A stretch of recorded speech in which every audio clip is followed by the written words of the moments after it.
All right, we're going to go ahead and get started. Welcome to the Traveling Owls and Go Next webinar. My name is Shannon Burnett, and I'm the Assistant Director with Alumni Programs in charge of the Traveling Owls portfolio. I'll be here mostly to answer any Rice or Traveling Owls specific questions, but it's my sincerest hope that you take advantage of your time with Mike and Go Next and ask him about their company and their trips. And before I turn it over to him, I did want to provide some friendly Zoom reminders. So we are using the Zoom meeting format. So you're welcome to mute your video while Mike presents, but then afterwards for the Q&A, if you want to take that off mute or let us see your smiling faces, we would love that. Not a requirement though. And we also ask that you keep your audio on mute unless you are speaking to cut down any background noise. Mike is going to give you an overview of their program and the 2021 Traveling Owls trips and then leave time for questions at the end. If you think of any questions while he's presenting, you're welcome to write them in the chat and I'll make sure that we can circle back to them. And then once the presentation is over and we've answered any questions in the chat, you're welcome to unmute yourself and ask any remaining questions in more of a dialogue format. And now I'm going to turn it over to Mike Maglione from Go Next. Thanks a lot, Shannon. Appreciate the opportunity. Welcome to Go Next and the Rice Traveling Owls 2021 destination debut. We've worked with Rice for several years and I always enjoyed accommodating their members on our alumni travel programs. Go Next has been in the business for coming on 50 years. We'll actually be celebrating our 50th anniversary in 2022. Over the years, we've developed a relationship with over 150 university alumni associations throughout the US and Canada. And as I mentioned, that's exclusively our market. So anyone who wants to travel with Go Next has to go through a university. We work with exclusive high-end travel operators, and we take a lot of pride in focusing on a few specific niches, namely the blue water cruising on Oceana Cruises, which is a 5-star cruise line. And we also work with American Queen Steamboat Company domestically, and they ply the Mississippi and Columbia rivers, as well as the Tennessee, Ohio, and some others here in the US. The key to working with alumni, I believe, is to really help create that group dynamic on board within the Rice alumni community. And we take pride in providing a vertically integrated travel product that really caters to yourselves, from our guest service representatives all the way to our onboard program managers. We really focus on the Rice experience. Within the Go Next group, each association is identified and catered to when it comes to specific onboard events. That includes specific private travel receptions, hosted dinners with a group photo, traveling with fellow alumni on the shore excursions, of course, our lectures, our educational lectures, team trivia, and other things.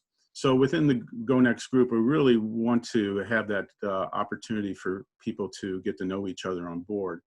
We start off with basically a Go Next welcome reception where each school is identified with tent cards in the main lounge. And we usually occupy anywhere from a third to a quarter of the ship. And so we have a pretty big presence, but again, within that Go Next presence, you'll be interacting with our staff on board. We specifically have our own hospitality desk adjacent to the concierge on all our vessels. So you're always interacting with Go Next staff while you're on board. And of course, they work well with the Oceana staff to offer a seamless service experience on board. Oceana, the two trips we'll be talking about with Oceana today are the utilize the Riviera and the Marina. These are exact same vessels, replicas of each other. They accommodate about 1,200 passengers, and they have one of the highest ratios of square foot per passenger in the industry. And that's really good, especially in these times. And so you'll find that a lot of public space, you don't feel like you're on a 1,200 passenger vessel, in fact, because of all the different venues available for you to meet and gather. That includes 8 different dining venues. And one of the things that you'll find with Oceana is they really focus on the cuisine. In fact, the last 6 years, they've been voted best cuisine at sea, where most cruise lines have one galley to serve all their different restaurants. Oceana has specific galleys to cater to each or at least a couple of their restaurants. So it's really interesting how much space they've dedicated to the galleys, as well as the investment they make in foodstuffs. Everything's cooked fresh, cooked to order. They make their own butter on board. They fly in a specific flour from France and chocolate from France to make their croissants, which are made twice a day. So they really focus on the cuisine, and I think you'll find it to be an exquisite culinary opportunity. A couple other things that they really focus on is the wellness and the lifelong learning, of course, which is what our focus is as well. They have an onboard spa, which is accessible to all members. Spa, obviously, the massages, manicures, pedicures, facials are always very popular on board, especially days at sea. I mentioned the dining venues. The grand dining room is open seating. There's no assigned table or time. Between 6 p.m. and 9 p.m. you can walk in at any time, sit down, and have dinner. We also have 4 alternative venue restaurants that are free of charge, and you make reservations at those restaurants at your leisure, and that's more of a restaurant by reservation experience. Those venues include Toscana's, which is an authentic Italian restaurant. Again, all the pastas made fresh to order. All the sauces are made fresh to order. They have a unique olive oil and balsamic vinegar cart, which they actually have basically a paired balsamic vinegar and olive oil menu that pairs to your dish. The other venues include Polo Grill, which is an authentic American steakhouse, any size cut at your request, and Red Ginger, which is probably the most interesting venue and the least visited at the beginning, but then the most visited at the end. Just exquisite Asian fusion food, excellent cuisine. And in addition to that, they have an authentic French restaurant called Jacques, named after Jacques Pepin, the head chef of the Oceana Cruise Lines. There are 2 other venues that are on board that are paid opportunities. One is La Reserve, which is sponsored by Wine Spectator. And in this experience, for I believe $149 a person, you can have a 7-course wine-paired meal served by the chef in the room there. And each wine is rated at 90 or above. It's quite a spectacle in addition to a culinary experience. And then they have Privé, which is a nice little niche. It's just a little dining room forward of the ship. And that's a nice place where for $250 or $25 a person, you can have a nice little private dinner with some of your closest friends, utilizing the menus from Toscana's and Polo Grill.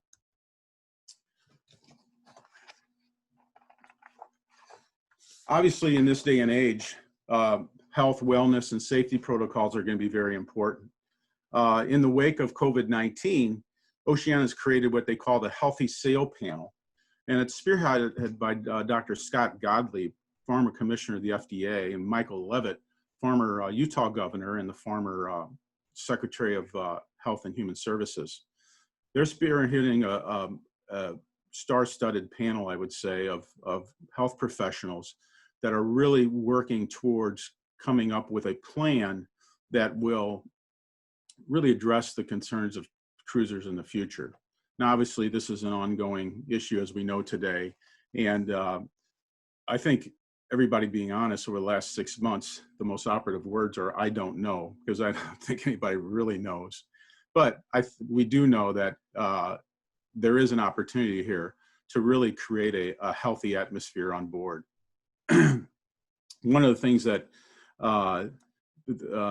the panel are doing is coming up with procedures on board to provide safety for both, for obviously the whole ship, for the guests and the crew. To that end, Oceana, this Healthy Sail Board, by the way, is going to kind of be open source. They're doing this, but it's going to be open to all cruise lines to help the industry establish standards for health, safety, and wellness. Some of the things that they'll be doing, and some of the things they've actually been doing already. The cruise lines have always been attuned to obviously bugs that get in on the ship and what have you in the past. So some of the things they've been doing, but they really haven't been advertising them. But some of the things that they plan to do now are daily disinfectant and electrostatic fogging in staterooms and public areas, utilizing HEPA filters in all the staterooms and the public areas. Of course, HEPA filters eliminate about 99% of contaminants. They're going to have a dedicated public health officer on board each ship. That will be new, in addition to their ongoing medical staff they've always had. Another thing that they've always done is have flexible itineraries. So if you have an issue, either a health issue or a safety issue for other reasons for any port, obviously it's easier on a ship to divert and move to a safer port of call. And then one thing that they will be really shoring up on are their pre-embarkation health screenings when it comes to social distance embarkation and disembarkation, touchless temperature taking, which we've all probably experienced in the last few months. And then obviously ultimately rapid testing, which will be the ultimate. No touch food service, which Oceana has always employed in their buffets. Guests staff are there to serve the guests at their request, and guests don't handle the food. Obviously, we'll find that social distancing, especially on ships of this size, will be a little bit easier because of the spaciousness of the public areas and not a lot of confinement. So even with limited capacity, I think that people will feel comfortable on board. And then obviously one of the bigger challenges will be the local port coordination when it comes to health protocols, motor coaches, terminals, those type of things. And then the whole other thing about testing and monitoring crew and staff to ensure that they're healthy as well. So I think they've taken a very bold step to make the next step in the travel experience to make it safe and healthy for everyone. And I think that's, it's the elephant in the room that I think everybody needs to be concerned about. In 2021, GoNext is pleased to offer 3 programs to the Rise Traveling Owls in the Caribbean and South America and in the upper US. The first is our Miss Mayans and Marinas program, departing February 16th through the 26th. It's a round trip Miami program. Priced from $25.99. Now, all of our programs with Oceana include air, in addition to your choice of specific shore excursions, a shipboard pet credit, or a beverage package. So again, all the pricing I'm providing, and this is an entry-level price, which, like most cruise lines, has dropped recently, includes the airfare from your major gateway cities. So if you live in a major gateway, they cover 28 major gateways. If you live in a smaller adjacent airport and you want to fly from the airport, just another $199. But in addition to that, in addition to the air, as I mentioned, you also receive your choice of some select shore excursions or a beverage package or a shipboard credit. Most people take the shore excursions because of value of $199 per shore excursion. And usually it's a minimum of 3, depending on the trip, per person. So that's a $600 value. And as a result, it's nice to have a kind of a one-stop shop opportunity here. Most times you have to look at a trip and then you have to, wait and see what the air is and then buy the air, then buy the trip. This is all one stop and you buy the trip and the air at the same time. This particular itinerary, as I mentioned, starts in round trip Miami, cruises the Mexican, Honduras, Guatemalan, Belizean coasts, and then back up to Key West and back into Miami. Our first stops, as I mentioned, will be Cozumel and Costa Maya. In Cozumel, we'll have the opportunity visit Tulum and Chichen Itza, the two major Mayan ruins. Costa Maya, a great opportunity for beach and snorkel and scuba diving. And obviously, those of you who travel the Caribbean, never a lack of opportunity of shopping. Our next stop is Roatan, Honduras, where you can enjoy the catamaran and kayak, or snorkeling as well. And Santa Tomas, Guatemala, which is provides one of what I've experienced to be one of the nicest eco hiking opportunities in the rainforest anywhere. A very leisurely walk, but just awe-inspiring scenery, wildlife, and it's quite amazing. So I'd highly recommend the eco hike in Guatemala.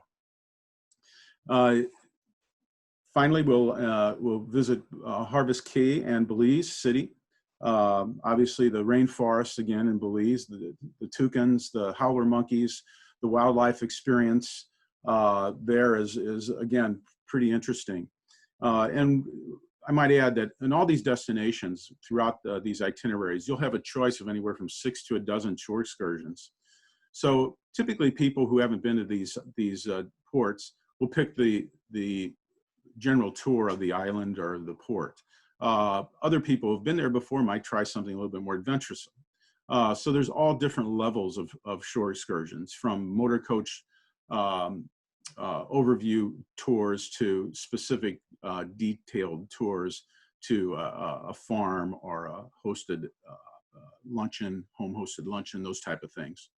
So we try to provide an array of shore-side opportunities to cover all the different interests that folks might have. As I mentioned, and we go into Key West. Key West, for those of you who haven't been there, you visit the southernmost portion of the U.S., and there's actually a landmark where you will visit. You walk the streets. You'll visit Harry Truman's compound, his house that he had there. There's actually a butterfly museum there. It's just a beautiful area in the Keys that is a nice way to end the trip before returning back to Miami. As I mentioned, as far as the amenities on board, there's all kinds of opportunities on board the Riviera and the Marina, and Oceana prides itself in lifelong learning and the experiential experiences you find on board. A couple of things that they do provide include a self-guided art tour. Both ships have an array of great artwork, about 28 pieces that have been purchased by the ownership. And, some are very contemporary. Some are from some Cuban artists that immigrated from Cuba and are just unbelievable. And so I think it's a great opportunity. They have a self-guided audio wand that you can take with you, and it gives you a map and shows you where to go, and it gives you a narration. And it's a nice thing to do, especially a day at sea, to see some of the artwork on board, because it really is exquisite. Another thing they have on board is the Artist Loft. And the Artist Loft is again, a complimentary opportunity to every day meet with an in-resident artist, sculptor, or photographer. And depending who's on tour on the ship that week, you'll learn that craft. And it's really a great experience to learn to watercolor or to oil paint or to do a sculpture.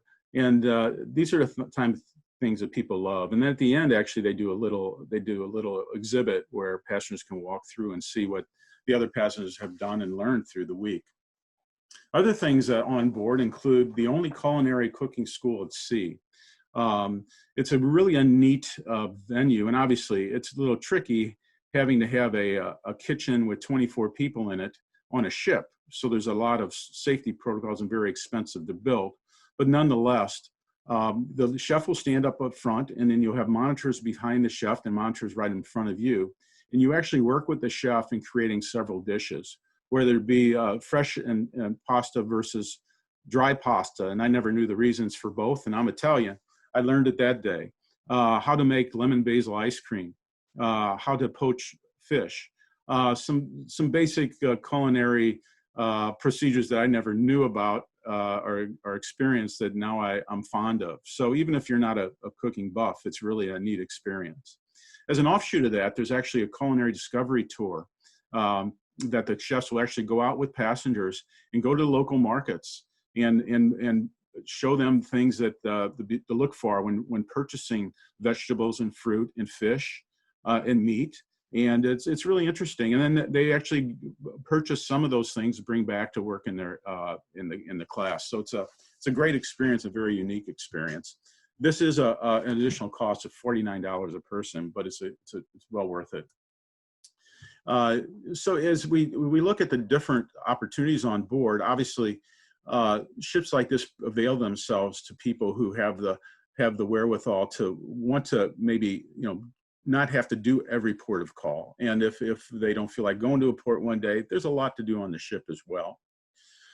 The next trip we'll be sponsoring for Rice Traveling Owls is our Brazilian Spotlight Program, departing March 8th through 19th from Buenos Aires to Rio de Janeiro. This is priced from $3,099 up.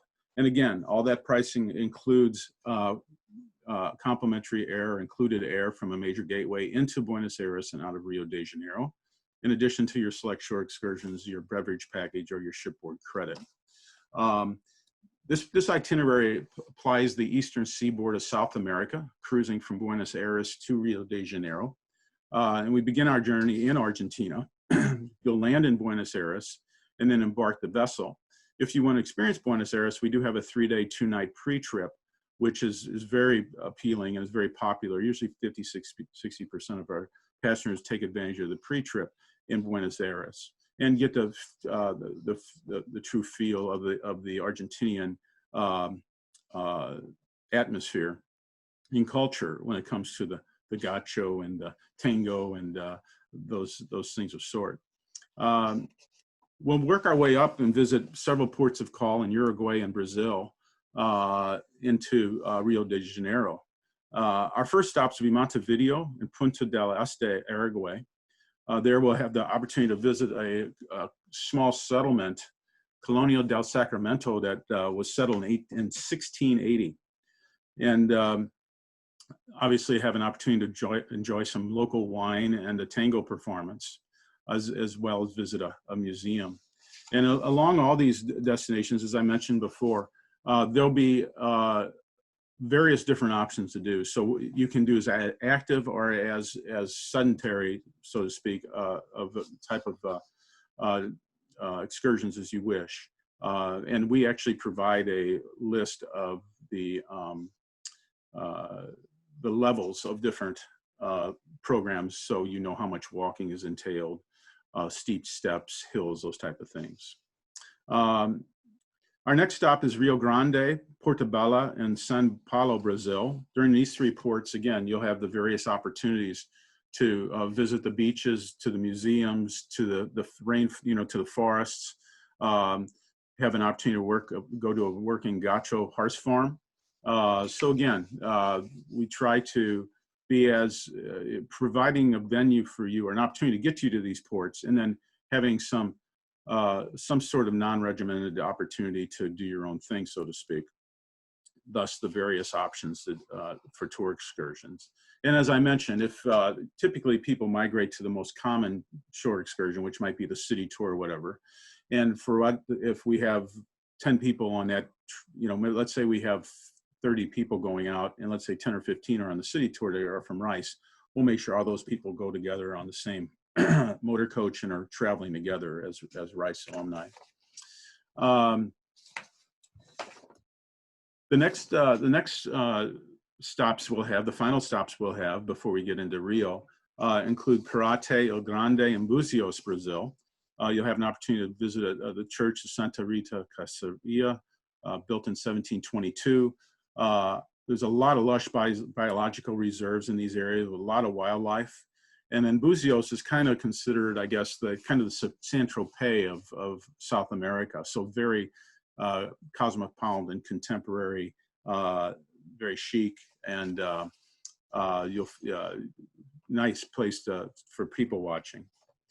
You'll find that on all these itineraries as well is, we always want to focus on providing as many choices as possible, but at the same time, trying to make sure the engagement is there. And as I hearken back to the mention of the onboard activities that we do just for the RICE group, you'll have a chance to go out, and then also you'll have a chance to meet people and maybe set up your own reservations at the private dining restaurant, which you book those in advance, but you also can book them on board during the trip as well if you change your mind or if you want to go again or what have you.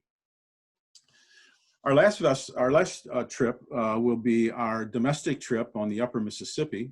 Fall Voyage on Mark Twain's Mississippi, October 2nd to the 21st, and that's St. Louis to Red Wing. When you journey on this program, you'll be on a new vessel called the American Countess. It's the fourth vessel, the newest vessel to the American Queen stable. The Countess was just built. It's a 245 passenger paddle boat with ample sized rooms and a great deck to cruise, to stand on and watch the shoreline go by. American Queen, like all the other cruise lines, also obviously have a keen awareness for the ongoing health issues when it comes to heightened health and safety. And they've implemented their own, what they call Safe Cruise, an AQSC CARES program, very similar to the Oceana program when it comes to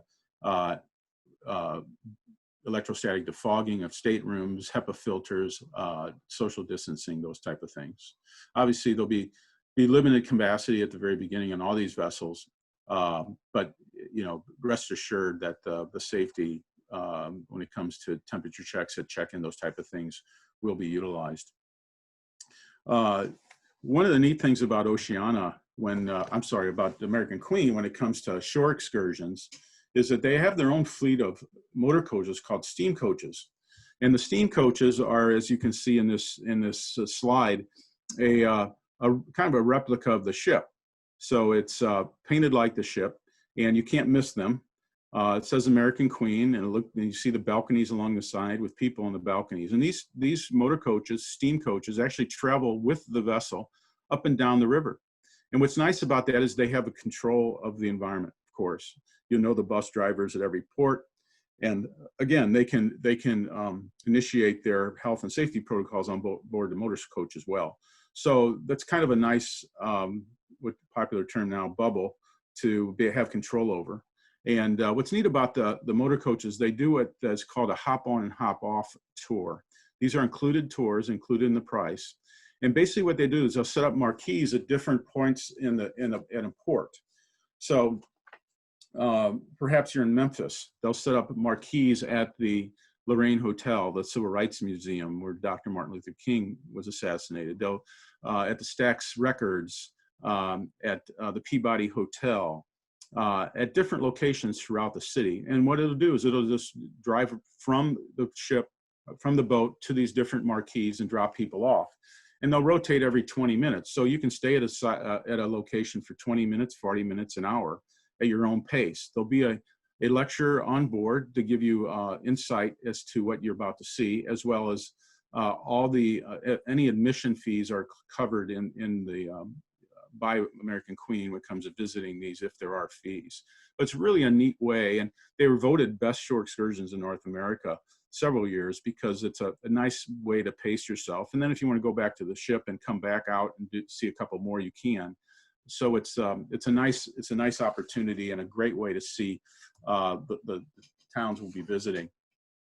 They also have what they call premium shore excursions, which are shore excursions outside of the city, our port proper, and those are usually cost a fee to drive an hour to see something off the river. But the hop on, hop off in the local cities and ports are very appealing. As you see the map here, we're going to be traveling from St. Louis up to Red Wing. We actually fly into St. Louis